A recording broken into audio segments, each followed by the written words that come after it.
उत्तर प्रदेश की भी जमीनी हालात आपको दिखा देते हैं। जिस जमीन पर कभी लिखा होता था माफिया मुख्तार अंसारी का बेटा, आज योगी आदित्यनाथ वहां गरीबों के नाम लिखे जाने की तैयारी कर चुके। एक तरह से कहें तो मुख्तार के परिवार की पूरी तरह से नाम मिटाने का संकल्प ले लिया है। और बड़ी बात यह है कि ऐसा एक्सपेरिमेंट योगी ने अतीक के खिलाफ भी किया था। ये प्लान है माफिया लैंड पर आलीशान फ्लैट रेडी करने का, और इस बार चर्चा में लखनऊ वाला मकान है। किस तरह योगी ने मुख्तार के मरने के बाद उस जमीन की बोली लगवाई, कितने खरीदार सामने आए, चलिए पूरी रिपोर्ट विस्तार से देखिए।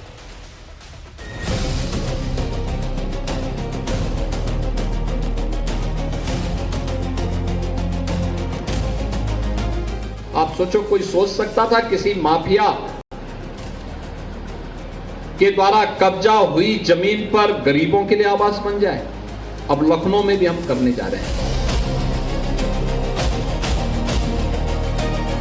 अभी हम लोग लखनऊ में एक आवासीय सुविधा देने जा रहे हैं।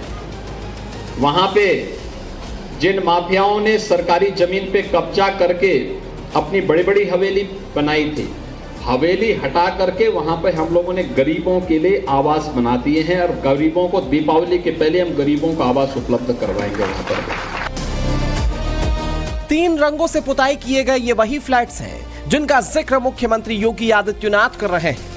यही वो 4 मंजिला मकान है जो सीएम योगी आदित्यनाथ ने माफिया मुख्तार अंसारी के कब्जे से छुड़ाई गई जमीन पर खड़े किए हैं। यही वो जगह थी जहां माफिया अपनी हनक चलाना चाहता था, मगर अब गरीबों के लिए आशियाने बनकर तैयार है। इन फ्लैट्स की संख्या 72 है। एक फ्लैट की कीमत 10 लाख से 11 लाख के बीच है। 10 दिनों के भीतर 4200 लोगों ने इसमें दिलचस्पी दिखाई। 300 लोग ऐसे जिन्होंने मकान खरीदने के लिए रजिस्ट्रेशन तक करवा लिए। माना जा रहा है कि जब सीएम योगी आदित्यनाथ जब दिवाली के बाद इनकी चाबी सौंपेंगे, तब तक दावेदारों की लिस्ट लंबी हो जाएगी, क्योंकि रजिस्ट्रेशन की आखिरी डेट 3 नवंबर है। उत्तर प्रदेश में अब माफियाओं के कब्जे वाली जमीनों पर गरीबों के लिए आशियाने बन रहे हैं। राजधानी लखनऊ में डालीबाग इलाके में, बेहद पौश इलाके में ये गरीबों के लिए बने हुए फ्लैट्स को देखिए आप। 72 फ्लैट्स बने हैं, एलडीए ने बनाए हैं। और ये सब जो फ्लैट्स हैं वो माफिया मुख्तार अंसारी की जो अवैध कब्जा था उसको हटाकर वहां पर एलडीए ने इसे बनाया है। दरअसल एक लंबे समय से इन जमीनों पर जो है मुख्तार अंसारी और उसके परिवार का अवैध कब्जा था। योगी सरकार के सत्ता में आने पर माफिया और उसके सहयोगियों पर अभियान चलाए गए और इसके तहत इस जमीन की पड़ताल की गई, तो पता चला कि मुख्तार ने फर्जी कागजातों के आधार पर इस निष्क्रांत संपत्ति को हथिया रखी थी। सरकार ने तत्काल कार्रवाई करते हुए इस अवैध निर्माण को ध्वस्त कराया और जमीन को कब्जा मुक्त कराया। बदलाव बहुत अच्छा है। मुख्तार अंसारी ऐसा कुख्यात अपराधी था जिसके जो भी अवैध कब्जे थे, चाहे वो प्रयागराज हो चाहे लखनऊ हो, सबको योगी सरकार ने अतिक्रमण मुक्त करा के गरीबों के लिए एक आशियाना बनाया है। ये आशियाना एक नजीर साबित हो रहा है देश नहीं पूरे प्रदेश में कि योगी सरकार बहुत अच्छा कार्य कर रहे हैं। जरा इन फ्लैट्स के अंदर की तस्वीर देखिए। फिलहाल फिनिशिंग का काम जारी है, लेकिन जिस तरह की तैयारी की जा रही है वो अच्छों की हसरतों को चौंधिया रही है। कभी मुख्तार अंसारी का इलाका कहे जाने वाले ये जमीन डालीबाग इलाके में है। यहाँ प्राइस तेजी से बढ़ रहे हैं। वजह राजधानी के पौष इलाके हजरतगंज से बिल्कुल सटा होना है, यानी कि प्राइम लोकेशन के पास ये मकान है। एक फ्लैट करीब 3000 वर्ग फीट का है। एक हॉल है जिसमें किचन का प्लेटफॉर्म बना है। एक बेडरूम है, नहाने के लिए बाथरूम और टॉयलेट है। पार्किंग एरिया से लेकर लिफ्ट का भी प्रावधान है। और सबसे अहम बात, सीएम योगी का वो विश्वास है जो ईडब्ल्यूएस कैटेगरी के लोगों का सपना पूरा कराने के लिए काफी है, जिनकी आय 3 लाख रुपए सालाना से कम है। वो इन फ्लैट्स को खरीदने के बाद मालिक बन सकते हैं। मेरे ठीक सामने आप देखिए, ये जो जमीन आपको दिख रही है, जो बंगला आपको दिखेगा, ये भी मुख्तार अंसारी के परिवार का ही है। उसके सामने भी बहुत सारी जमीनें जो है मुख्तार अंसारी की है। और ये भी जमीनें जो थी इस बंगले के बगल की करीब 2314 वर्ग मीटर, इसे भी मुख्तार के परिवार ने कब्जा करके रखा हुआ था। फर्जी कागजात इसके तैयार किए हुए थे, निष्क्रांत भूमि थी और इस पर जो है अवैध कब्जा मुख्तार अंसारी के परिवार का था। ये सरकार बनने के बाद जो अभियान चलाए गए माफियाओं के खिलाफ, उसके तहत इस जमीन की पड़ताल हुई और उसके बाद पता पाया गया कि ये अवैध कब्जा है, लिहाजा इस अवैध कब्जा को खाली कराया गया है और अब यहाँ पे गरीबों के रहने के लिए आवासीय योजना बनाई गई है। सर डर काहे का, योगी सरकार का है, अब तो डर का मतलब ही नहीं बनता है।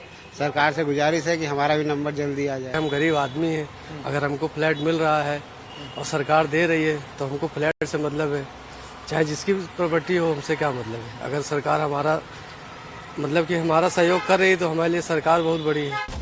कहते हैं योगी ने जब से सीएम वाली कुर्सी संभाली तब से डालीबाग वाले अवैध कब्जे पर एक्शन लेने की ठान ली थी और फिर 20,000 वर्ग फीट की जमीन पर 2020 में एलडीए ने पहली कार्रवाई की। मुख्तार के बेटों के नाम वाली संपत्ति पर अवैध बंगलों को बुलडोजर से ध्वस्त किया गया और दिसंबर 2023 से सस्ते फ्लैट्स बनने की शुरुआत हो गई। योगी का संकल्प 100% खरा है और माफिया मुख्तार के खिलाफ उनका एक्शन बहुत ज्यादा चर्चा बटोरता है। इसीलिए साल 2007 में फर्जी कागजों के जरिए बंगला खड़ा करने वाले मुख्तार को योगी ने आखिरी चोट देने की तारीख तय कर दी। दहशत और डर को कैसे हराया जाता है, ये अगर आपको समझना है तो उत्तर प्रदेश के किसी भी शहर आकर देख लीजिए। इन शहरों में कई ऐसी निशानियां हैं जो कानून के मजबूत हस्ताक्षर बनकर खड़ी हैं। एक निशानी पर मैं इस वक्त मौजूद हूं। माफिया मुख्तार अंसारी का अवैध कब्जा इस जमीन पर था। यहां पर मुख्तार अंसारी ने अपना घर बनाया हुआ था। योगी राज में जो कानून का मुकाबला करने की हिमाकत करेगा उसका क्या हर्ष होगा वो मुख्तार अंसारी से समझा जा सकता है। पहले इस जमीन को कब्जा मुक्त कराया गया और उसके बाद इसे गरीबों के आशियाने में तब्दील करने का एक सपना बुना गया और वो सपना साकार होकर यहाँ पर खड़ा है। ये जो दस्तावेज है, ये जो हस्ताक्षर है, वो योगी राज में उस अमिट कानून व्यवस्था का है जो बीते करीब 10 सालों में लागू की गई है। क्योंकि एक दौर वो भी था जो इस उत्तर प्रदेश में यहाँ पर खादी का प्रभाव इतना था कि खाकी आकर दरवाजे पर ठिठक जाती थी, ठहर जाती थी। लेकिन योगी राज में बुलडोजर एक्शन होता है अगर कोई हिमाकत करता है अवैध अतिक्रमण की, अवैध कब्जे की, और फिर सख्त से सख्त कार्रवाई उस व्यक्ति पर भी की जाती है। योगी ने फ्लैट्स का जिक्र करते हुए माफिया का नाम तो नहीं लिया, मगर अगले ही दिन गाजीपुर पहुंच गए, वीर शहीद अब्दुल हमीद के बड़े बेटे का सम्मान किया और खुले शब्दों में बता दिया कि गाजीपुर की पहचान सेना नायकों से है, ना कि माफिया मुख्तार से। माना जा रहा है कि ऐसा करके योगी आदित्यनाथ बहुत बड़ा मैसेज दे रहे हैं। क्या उठा करके देखिए, जब भी हम बटे थे तो कटे थे।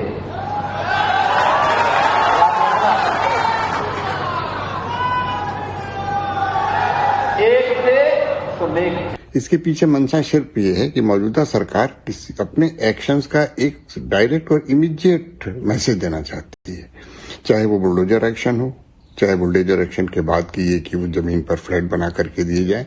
तो इससे एक सामान्य व्यक्ति को मैसेज जा रहा है कि भाई कोई भी बड़े से बड़ा माफिया हो, अगर वो जमीन कब्जा कर चुका है तो ऐसा नहीं कि वो उसी की रह जाएगी, सरकार उसे उसका जनहित में उपयोग कर सकती है। जो लोग सोचते हैं कि माफिया मुख्तार की जमीन पर फ्लैट्स बनेंगे तो रहने वालों के जहन में क्या कोई खौफ होगा? क्या उन्हें डर नहीं सताएगा कि मुख्तार के गुर्गे उनके पीछे पड़ जाएंगे? क्योंकि माफिया मुख्तार भले ही मर चुका हो लेकिन उसका गैंग अभी जिंदा है। उसकी बेगम आफशा अंसारी फरार होकर गैंग को लीड कर रही है, तो कहीं वो धमकी तो नहीं दिलवाएगी? तो फिर आप एक बार जरा प्रयागराज की तस्वीर देखिए। लुकरगंज में 76 फ्लैट्स शान से खड़े हैं और इनमें रहने वाले लोगों को आज 2 साल हो चुके हैं। जिन गरीबों को छत नहीं थी उनके सपनों को योगी आदित्यनाथ ने पूरा किया। माफिया अतीक अहमद के कब्जे से मुक्त कराई गई जमीनों पर गरीबों के लिए आशियाना बनाया गया और इस वक्त हम वहीं मौजूद हैं, शहर के बीचों बीच। ये लूकरगंज में प्रधानमंत्री आवासीय योजना शहरी के तहत इसको बनाया गया। देख सकते हैं ये 3 मंजिला जो फ्लैट है, इसके कई ब्लॉक्स बने हुए हैं। ये जमीन जो है माफिया अतीक अहमद और उसके भाई माफिया अशरफ के कब्जे में हुआ करती थी, लेकिन सीएम योगी आदित्यनाथ की सरकार आई तो माफियाओं के कब्जे से इन जमीनों को मुक्त कराया गया और यहाँ गरीबों के लिए आशियाना बनाया गया। और इन आशियानों पर जो गरीब जो लोग हैं, जिनके घरों पर या जिनके कभी सिरों पे छत नहीं हुआ करते थे, आज वो इस शहरी इलाकों के बीचों बीच इस फ्लैटों में रह रहे हैं। वो बेहद खुश नजर आ रहे हैं। आप देख सकते हैं ये योगी आदित्यनाथ माननीय मुख्यमंत्री उत्तर प्रदेश सरकार द्वारा इसको यहाँ पर उद्घाटन किया गया था इसका, और इसके साथ ही इन गरीबों को चाबी जो है सौंपी गई थी। खुशी तो हमारी इतनी है कि बता नहीं सकती, बेपनाह खुशी है और उनका शुक्रगुजार भी हूँ योगी जी का, उन्होंने मुझको यहाँ पे दिया। इतना हुई कि अपने औलाद से ज्यादा खुशी मिली कि हम लोग को छत मिल गया। इतना औलाद खुशी में इंसान को बाप को खुशी जितनी मुझे घर मिल गया। क्यों? क्योंकि मेरा नहीं है, मेरे बच्चों का घर है। मेरे बाप ने मेरे लिए कभी छत नहीं बनाया, लेकिन पता नहीं कहाँ से योगी जी के आ गया जो हमको मिलने का वो हो गया कि मेरे सर पे एक झोपड़ी हो गई। कम से कम हम जो दुख सहे, मेरे बच्चे दुख नहीं सहे। योगी गवर्नमेंट ने हम लोग को एक लॉटरी निकाला जिसकी वजह से हमारा जो विकास हुआ, हम लोग को घर का देखने का जो सपना हुआ, सपना पूरा हुआ। जिस फ्लैट को लेने का देखने की हिम्मत हमारी नहीं थी, आज हम उसको लेके रह रहे हैं और अच्छे एरिया बनाया गया जिसकी वैल्यू बहुत ज्यादा है आज के डेट में। सर, माफिया अतीक की जमीन पर भगवा रंग में पोत कर आशियाने खड़े हुए तो योगी राज में ऐसी मिसाल कायम की गई जिससे माफिया खौफ में आ गए और चुन चुन कर उनके अवैध कब्जों पर बुलडोजर चलना शुरू हुआ। माफियाओं ने फर्जीवाड़े से इन जमीनों को अपने नाम कराया था या फिर किसी गरीब को डरा धमकाकर इन जमीनों को इन्होंने अपना बना लिया था। मगर उत्तर प्रदेश में माफियाओं का अवैध कब्जा नहीं चलेगा, ये योगी ने विश्वास के साथ कहा और उस पर अमल भी किया। आज योगी अपने हिसाब से नई स्क्रिप्ट लिख रहे हैं। कयास लगाए जा रहे हैं कि भविष्य में ऐसे कई और फ्लैट्स नजर आ सकते हैं जो कभी माफियाओं की प्रॉपर्टी हुआ करती थी, मगर अब उन पर नाम गरीबों का चस्पा होगा। कुछ चंद माफिया बिना कुछ किए बहे धरे सरकारी जमीन पे कब्जा करके लूटपाट करके लाते थे और जमीनों पर कब्जा करके अपना आवास बना करके ऐशो आराम करते थे, फिरौती मांगते थे। हमने कहा ये नहीं चलेगा, ये अब नए उत्तर प्रदेश में नहीं चलेगा। जितना कमाया है उसकी भरपाई करनी पड़ेगी और आवास उनका हटाया। और वहां पे गत वर्ष हम लोगों ने, आपने देखा होगा, प्रयागराज में किया था। प्रयागराज में एक माफिया ने सरकारी भूमि पर कब्जा करके अपना एक बात आलीशान बंगला बना दिया था।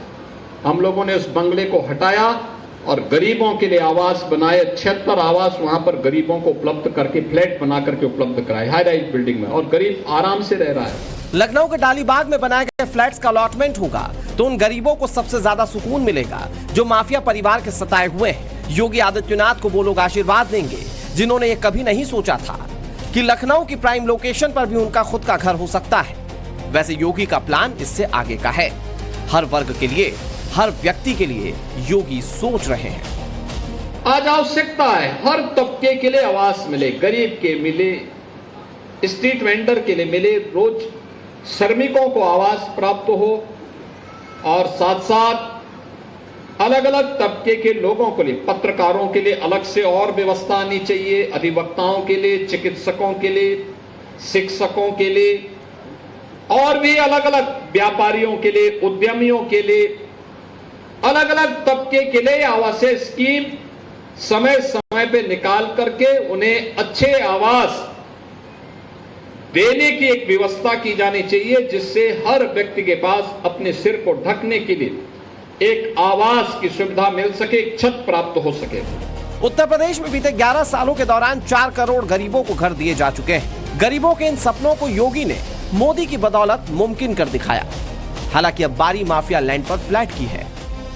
इसीलिए अतीक अहमद की 1100 करोड़ से ज्यादा की संपत्ति योगी राज में या तो कुर्क की गई या फिर जब्त की गई। और मुख्तार अंसारी के खिलाफ भी ये आंकड़ा 700 करोड़ के आसपास का है। माफियाओं के खिलाफ योगी के एक्शन का सिलसिला लगातार जारी है और जिस तरह का कहर बरपाया जा रहा है उससे लगता है कि योगी इतने पर नहीं रुकने वाले।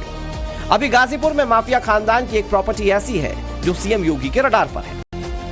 निश्चित ही कानून के तहत तो ये कार्रवाई होनी ही चाहिए। जो कानून के दायरे में आता है उसके तहत उनकी जो चल अचल संपत्ति है, जो दूसरे जगहों पे संपत्ति है, वो गैंगस्टर की दूसरी की धाराओं के तहत वो पहले ही कुर्क हो चुकी है और वो एक संपत्ति ऐसी है जो कि अभी तक कुर्क नहीं हुई है। तो उस पे अब वो एक संपत्ति बची है, उस पे भी मैसेज देने के लिए कार्रवाई होगी। कुछ दिन पहले मऊ कोर्ट के आदेश के बाद उस संपत्ति को कुर्क करने का आदेश दिया गया था जो मुख्तार की पत्नी आफशा के नाम उसके पैतृक गांव में है। उससे पहले आफशा के नाम पर कभी लिखे गए होटल गजल के खिलाफ कार्रवाई की गई। ताबड़तोड़ लिए जाने वाले इन एक्शन से मुख्तार के परिवार में हड़कंप मचा हुआ है। ये वही गजल होटल है जो कभी मुख्तार अंसारी गैंग का स्थान हुआ करता था। मुख्तार अंसारी और उसके जो गुर्गे थे वो इसी होटल में बैठकर पूरा जो गैंग था वो ऑपरेट करते थे। लेकिन अब कोर्ट के आदेश पर इस पूरे होटल को जमींदोज कर दिया गया है। ये महुआ बाग का इलाका है, सबसे पॉश इलाका है। करोड़ों रुपए की इसकी प्रॉपर्टी की जो कीमत है वो बताई जाती है, लेकिन अब इसे जमींदोज किया जा चुका है। कहा यह जा रहा है कि इस प्रॉपर्टी की तरह कई अन्य जो प्रॉपर्टियां हैं वो भी आफसा अंसारी के नाम पर ही थे। लिहाजा अब चूंकि आफसा अंसारी पिछले 4 सालों से फरार चल रही हैं, कोर्ट की ओर से लगातार नोटिस भेजा जा रहा है, बावजूद इसके वो कानून का सामना नहीं कर रही हैं। लिहाजा माना यह जा रहा है कि अगर वो कोर्ट के सामने नहीं सरेंडर करती हैं तो आने वाले दिनों में होटल गजल की तरफ कुछ जो अन्य जो संपत्तियां हैं, जो प्रॉपर्टी हैं, उसको कुर्क किया जा सकता है या फिर वहां पर बुलडोजर की कार्रवाई हो सकती है। गाजीपुर टू लखनऊ, दिवाली के बाद इंतजार उस शुभ तारीख का है जब योगी खुद डालीबाग जाएंगे, फ्लैट्स के अंदर का मुआयना करेंगे और फिर गरीबों को आशियाना सौंपेंगे। बताया जा रहा है कि इसके लिए अधिकारी कई दौर की मीटिंग करने वाले हैं। फिलहाल बड़ा चैलेंज ऐसे लोगों को सिलेक्ट करने का है जो सही मायनों में इन मकानों के हकदार हैं। लखनऊ से विनोद मिश्रा और मनीष यादव के साथ गाजीपुर से Ashutosh Singh, bureau report, times now Navbharat.